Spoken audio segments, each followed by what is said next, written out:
ہمارے ہاں اہل حدیث کی اکثریت اس مسئلے میں غفلت کا شکار ہے۔ دوسری جماعت جو کروائی جاتی ہے ہماری مساجد کے اندر، اس کی کوئی دلیل نہیں ہے۔ دیکھیں یہ گھڑیاں لگی ہوئی ہیں، وقت کا پتہ ہے سب لوگوں کو، پھر بھی بیٹھے رہتے ہیں گھروں میں، کھاتے پیتے رہتے ہیں، اور کیا دماغوں کے اندر فطور ہے میں جاؤں گا اور جا کر دوسری جماعت کروا دوں گا؟ کدھر دلیل آتی ہے؟ مجھے بھی بتا دو۔ ساری زندگی ہماری بھی حدیث پڑھتے گزر گئی ہے، طالب علم ہے، ہمیں کوئی بندہ دلیل لا کر پیش کر دے دوسری جماعت کروانے کی۔ اس عمل سے اہل حدیثوں کے اندر ہر مسجد کے اندر دو دو تین تین پارٹیاں ہیں، انہوں نے کوئی گل نہیں سی آپ ہی جا کے کرا لیں گے۔ تو جو جماعت اولیاء ہے اس کا جو تصور اور عظیمت ہے وہ تو ختم ہو گئی کہ اللہ کے نبی نے فرمایا میرا دل چاہتا ہے کہ میں ایک امام کھڑا کروں اور جو لوگ جماعت سے سستی کرتے ہیں، پیچھے رہتے ہیں نماز سے، ان کے گھروں میں جا کر آگ ڈال دوں اگر مجھے بچوں اور بوڑھوں کا ڈر نہ ہو۔ تو پہلی جو جماعت ہے عہد نبوی کے اندر دوسری جماعت کا ایک واقعہ ہے۔ کتنے واقعے؟ ایک۔ اور ایک واقعہ کہ بندہ مسافر تھا اور وہ آیا تو نماز ہو چکی تھی، بندہ گھر ہی نہیں سی بیٹھا۔ تو یہ بہت بڑی غفلت ہے۔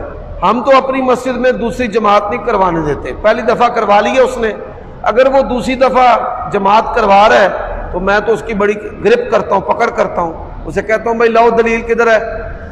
ادھر ساتھ تمہارا گھر ہے، گپے تم ہانکتے رہے ہو، اب آ کر تم نے دوسری جماعت کیوں کروائی ہے؟ اس طرح یہ تنظیمیں کرتی ہیں، مرکزی جمعیت دا مولوی ہے تو نہیں پڑھنی، جماعت الدعوہ والے اپنی کرانی ہے، انہیں اپنی کرانی ہے، اور جتنے بھی جماعتوں کے ذمہ دار ہیں، مسئول ہیں اور امیر ہیں، ان کی خصلت اور عادت ہے دوسری جماعت کروانا۔ گجرانوالہ شہر میں کوئی مسئول، کوئی امیر، کوئی تنظیمی ٹھیکیدار مجھے دکھا دیں جو دوسری جماعت نہ کرواتا ہو۔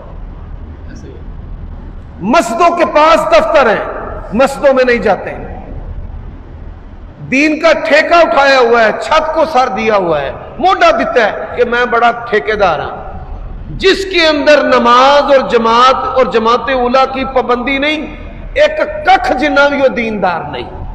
یہ بات یاد رکھنا، وہ کسی جماعت کا ہو، وہ اہل حدیث کا ہو، اہل سنت کا ہو، جماعت اولیاء کی عظمت اس کے دل میں نہیں، نماز کی پابندی نہیں، وہ حاجی کیا 100 حج بھی اس نے کیا ہو، اللہ کے ہاں اس بندے کی کک حیثیت نہیں۔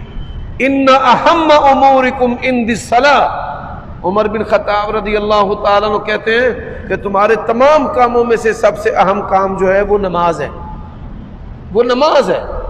کسی کی دینداری دیکھنی ہو تو نماز دیکھیں، اس کی دیانت دیکھنی ہو تو اس کا مالی لین دین دیکھیں کہ مالی لین دین میں اگر ٹھیک ہے۔ اسی طرح رشتہ داری کرنی ہو اس کے ساتھ، نماز دیکھیں، لین دین دیکھیں، اور پھر کوئی جنسی شکایت تو نہیں ہے کہ اس نے بھائی بنائے ہوئے ہیں، یہ میرا بھائی ہے۔ آج کل یہ بچے رکھنے کا عمل جو ہے، یہ اس کی ہوا بھی ہمارے کئی علاقوں اور آبادیوں میں آ چکی ہے۔ کسی کو بہن بنا لینا، کسی کے گھر میں آنا جانا، یہ میری خالہ ہے، پتہ کریں بھائی خالہ اس کی ہے بھی ہے یا نہیں ہے، بہن ہے بھی ہے یا نہیں ہے۔ اگر ایسے معاملات ہوں تو نہ دینداری ہے اور یہاں پر رشتہ داری بھی نہیں ہونی چاہیے۔